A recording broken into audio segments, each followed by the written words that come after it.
Hello, नमस्कार everyone. चलिए आज की इस वीडियो में इंडियन सिविलाइजेशन एंड कल्चर के 12 नंबर पैराग्राफ से करेंगे। कहते Gandhi ji, it is perhaps unnecessary if not useless to weigh the merits of the two civilisation. कहते दो सभ्यताओं की विशेषताओं अथवा गुण मूल्यांकन करना, मतलब दो सभ्यताओं को अगर हम मूल्यांकन करते हैं, उनकी विशेषता को, उनके गुण को, उनके दोष को, उसके अवगुण को, इफ नॉट यूजलेस यदि निरर्थक नहीं तो अनावश्यक अवश्य है। बिल्कुल सही बात है। हम दो सभ्यता को कंपैरिजन करेंगे एक दूसरे से, ठीक है। बिल्कुल ये निरर्थक है। ये क्या है? निरर्थक है। साथ साथ अनावश्यक आवश्यक है, इसकी कोई जरूरी नहीं है, क्योंकि सभी देश अपने अपने अनुसार अपने अपने सभ्यता को रखते हैं। It is likely that the west has involve It is likely that West has evolved a civilization suited to its climate and surrounding. And similarly, we have civilization suited to our condition and both are good in their own respective spheres.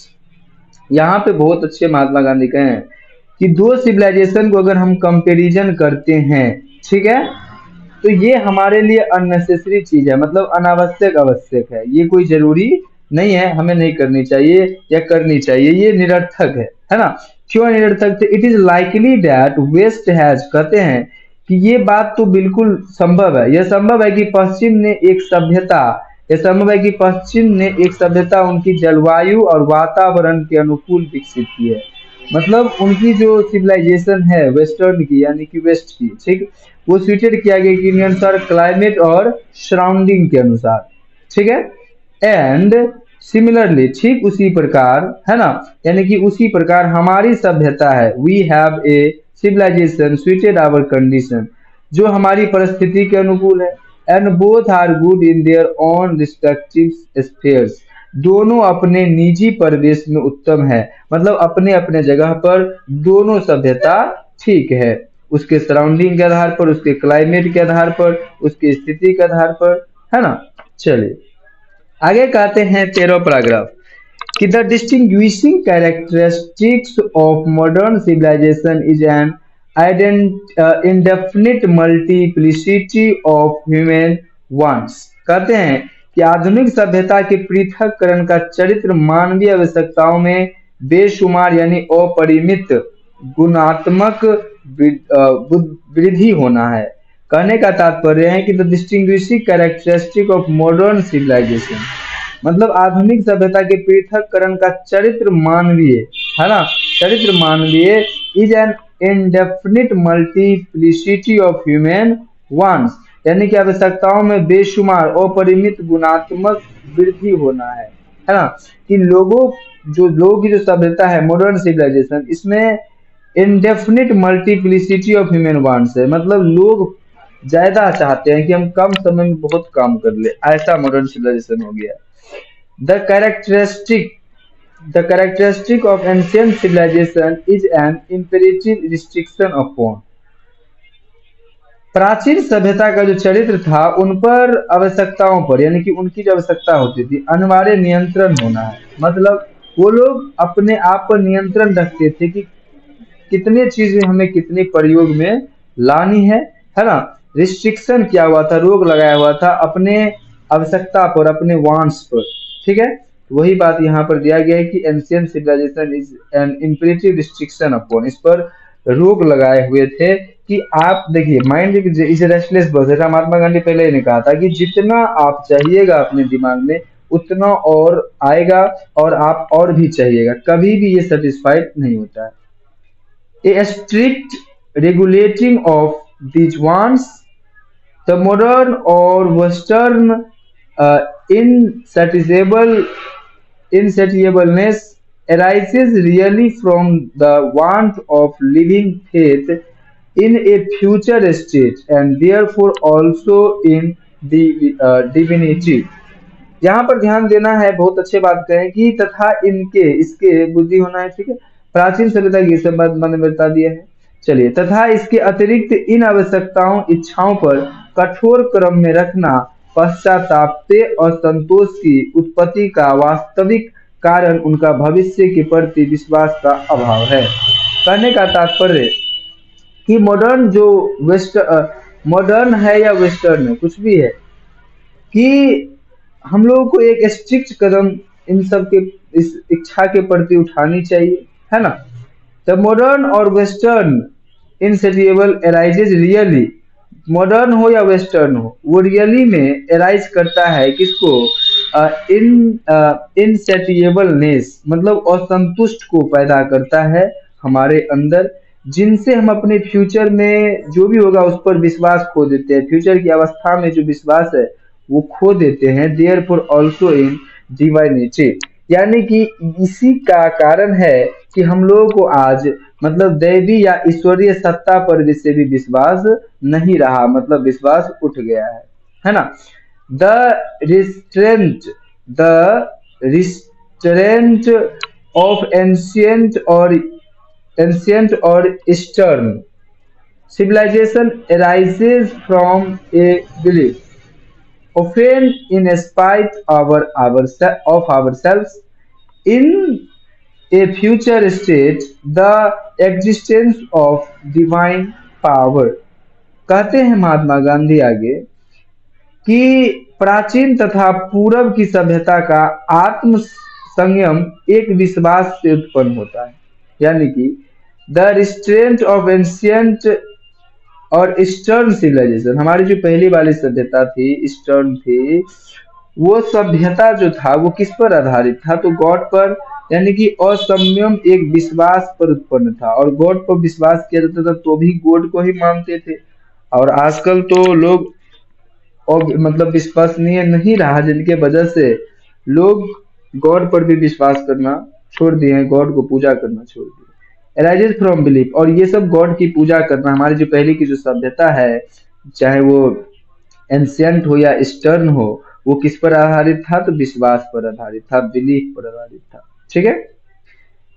अक्सर often in spite of our self, अक्सर हम लोगों द्वारा भव्य की स्थिति तथा एक ईश्वरीय सत्ता के अस्तित्व का स्थान पर भी, चाहे वो फ्यूचर का हो, चाहे वो कोई सत्ता हो या डिवाइन पावर हो, वो सब किस पर डिपेंड है, तो केवल बिलीफ पे डिपेंड है, यानी कि विश्वास पे डिपेंड है, जो कि हमारा मॉडर्न सिविलाइजेशन और वेस्टर्न जो है ये दोनों मिल करके उनको क्या कर दिया है, खत्म कर चुका है ना।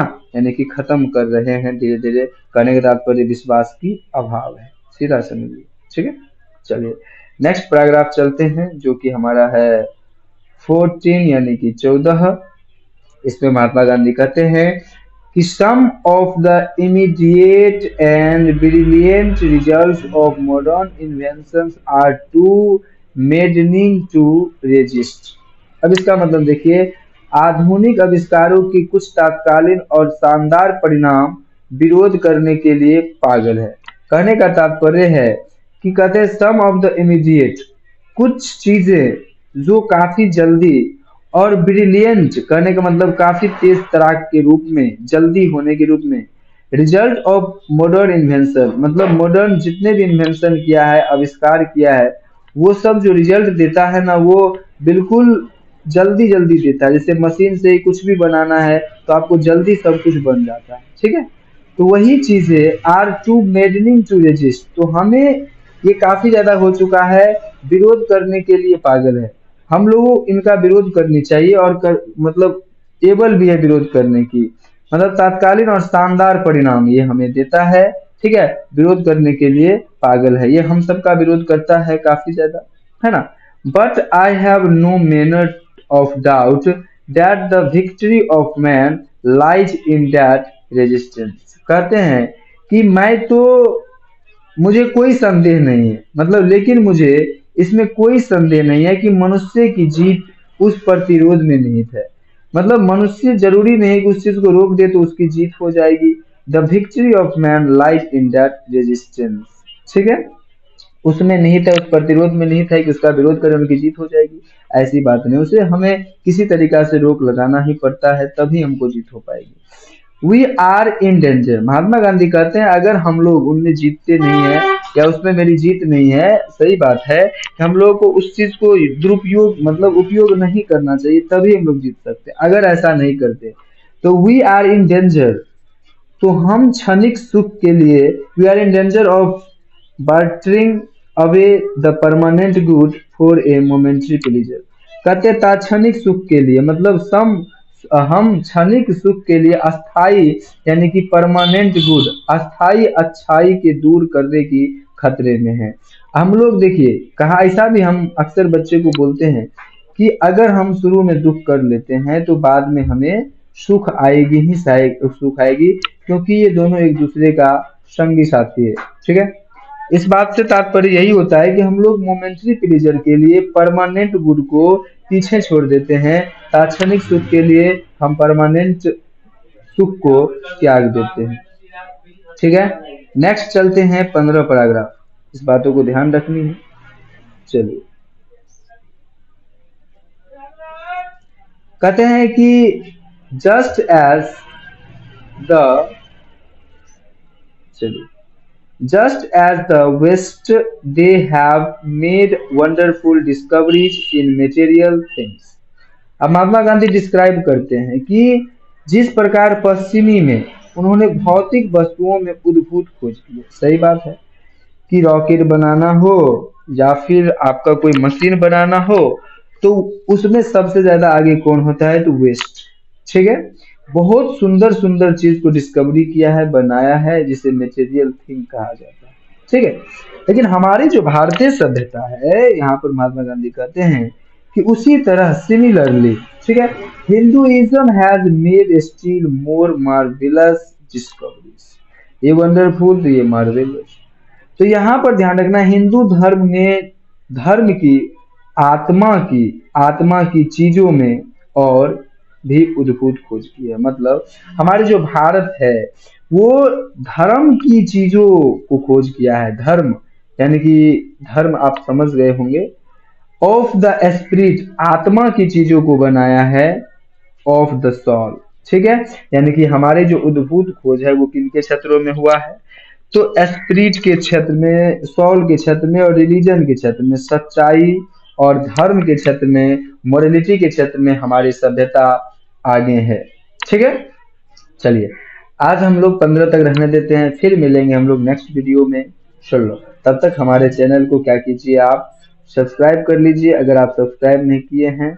ठीक है, पुराने हैं तो शेयर कर दीजिए और साथ साथ इस वीडियो को शेयर कीजिए और नेक्स्ट वीडियो आपके सामने आएगी। अगर आप पहले सब्सक्राइब कर लेंगे तो आपके पास पहले नोटिफिकेशन जाएगा, अन्यथा नेक्स्ट वीडियो हम कब डालेंगे आपको पता नहीं चलेगा। इसीलिए हमारे तरफ से आपका best wishes for the examination of 2022। चलिए शुक्रिया।